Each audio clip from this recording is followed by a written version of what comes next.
Τελείωσε το φαγητό μου, ήταν καταπληκτικό. Έβαλα και το καυτερό που έδωσε μια πολύ ιδιαίτερη γεύση στο πιάτο. Αλλά σχετικά με το ψωμί, ήθελα να πω ότι πραγματικά με θύζει κάθε φορά που το τρώω.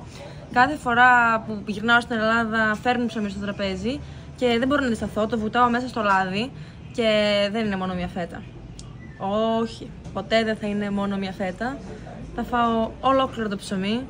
Και αν μου έφεραν κι άλλο ψωμί, θα έφερνα κι άλλο ψωμί, με τζατζίκι, με μελιτζάνο σαλάτα.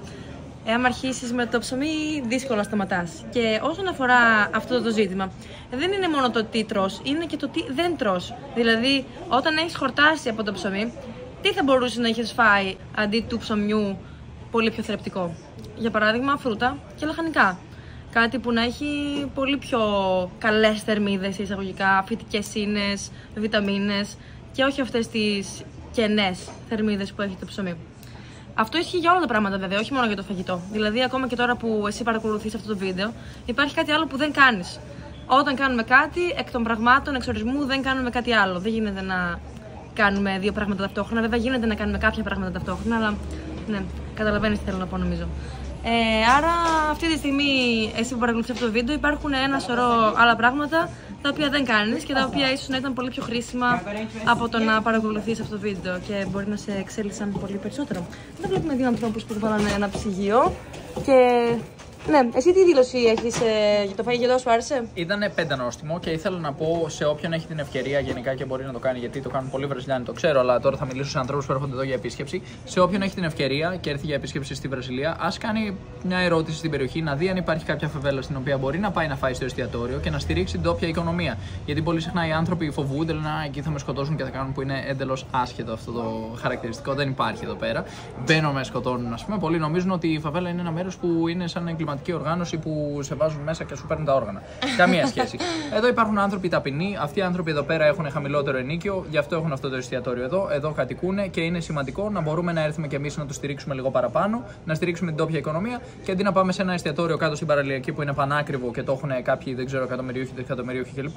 Να έρθουμε εδώ στο ντόπιο εστιατόριο, στους ανθρώπους οι οποίοι έχουν περισσότερη ανάγκη τα χρήματά μας και ταυτόχρονα να κινήσουμε την τόπια οικονομία λίγο περισσότερο. Γι' αυτό μου αρέσει πολύ να τρώω στις φαβέλες και θα το κάνω ξανά. Και όχι μόνο για φαγητό στις φαβέλες, αυτό ισχύει και για τα σούπερ μάρκετ. Μπορούμε να πάμε σε ένα μαγαζάκι της γειτονιάς, γενικότερα να στηρίζουμε την ντόπια οικονομία, να προσλαμβάνουμε ανθρώπους ντόπιους για ξεναγούς, να μην μένουμε σε ακριβά ξενοδοχεία, σε πολυτελή, όσο μπορούμε. Βέβαια, εντάξει, ο καθένας κάνει αυτό που του αρέσει, αλλά νομίζω αν δίνουμε τα χρήματά μας στους ανθρώπους που τα αξίζουν, που τα χρειάζονται περισσότερο, τότε η ντόπια οικονομία ανεβαίνει και δεν καταστρέφουμε, ας πούμε, εμείς οι ξένοι με τα περισσότερα χρήματα που έχουμε την τόπια οικονομία. Ναι, αυτό το gentrification στο οποίο αναφέρθηκες τώρα, ουσιαστικά αυτό που θα πούμε είναι ότι στη Βραζιλία υπάρχει έντονη ανισότητα, τεράστια ανισότητα, κοινωνική ανισότητα, η οποία οφείλεται κατά κύριο λόγο στο γεγονός ότι οι άνθρωποι οι οποίοι έχουν πολλά χρήματα καταφέρνουν να σπουδάσουν τα παιδιά τους πιο εύκολα.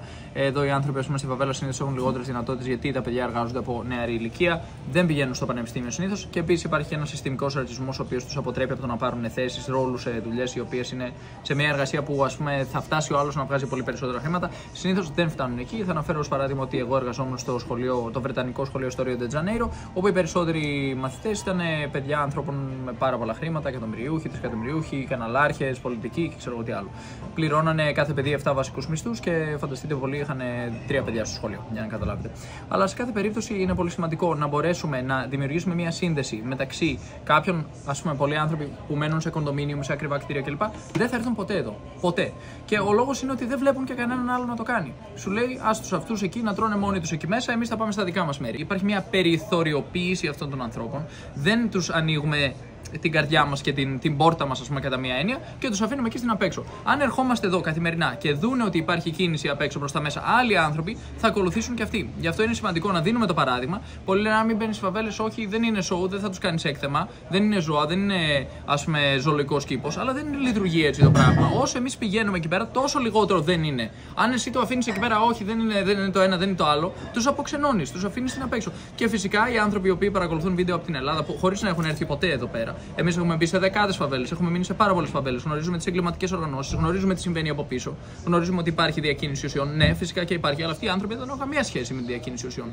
Δηλαδή, να πούμε, επειδή υπάρχουν κάποιοι άνθρωποι που κάνουν διακίνηση ουσιών εδώ μέσα, ότι εμείς ποτέ δεν θα έρθουμε εδώ να φάμε σε αυτούς τους ανθρώπους για να μην στηρίξουμε αυτούς τους ανθρώπους και τελικά αυτοί οι άνθρωποι θα ζορίζονται να πληρώσουν το ενίκιο τους γιατί απ' έξω σκέφτονται ότι αυτοί είναι σκάρτη. Είναι συστημικός ρατσισμός αυτό το πράγμα. Εμείς συνεισφέρουμε στο συστημικό ρατσισμό κάθε φορά που δεν μπαίνουμε στη διαδικασία να μάθουμε περί τίνος πρόκειται λίγο καλύτερα, πριν ανοίξουμε το στόμα μας ή τέλος πάντων να αρχίσουμε να ζητήσουμε τα δάχτυλά μας για να γράψουμε τα σχόλιά μας στο διαδίκτυο, λέγοντας πόσο τραγικό είναι να πάμε να στηρίξουμε αυτούς τους ανθρώπους εδώ πέρα που ζουν τη ζωή τους, που παλεύουν και μοχθούν για ένα καλύτερο αύριο, και εμείς ούτε καν μπαίνουμε στον κόπο να κάνουμε μια ερώτηση. Πριν τους βρίσκουμε. Έχω ακούσει από την τηλεόραση ότι είναι πάρα πολύ επικίνδυνο και είχαμε δει και μια ταινία τότε Μεξικό, ξέρεις, Βραζιλία, κάτι σύριαλ. Ναι. Γι' αυτό. Τέλος πάντων, εγώ θα κλείσω αυτό το βίντεο λέγοντας ότι επηρεαζόμαστε πολύ από τους διπλανούς μας, γι' αυτό να προσέχουμε πάρα πολύ ποιον έχουμε δίπλα μας και τι παραδείγματα παίρνουμε γενικότερα. Αυτό που βλέπουμε γύρω μας, αυτό θα κάνουμε στο τέλος. Γι' αυτό προσοχή, τι σας περιτριγυρίζει. Και να είμαστε πολύ προσεκτικοί με το παράδειγμα που δίνουμε εμείς οι ίδιοι. Σε κάθε περίπτωση, αν δεν γνωρίζουμε κάτι, μπορούμε πολύ ευγενικά να ρωτήσουμε και να μάθουμε. Αντί να πούμε ότι ξέρουμε τα πάντα,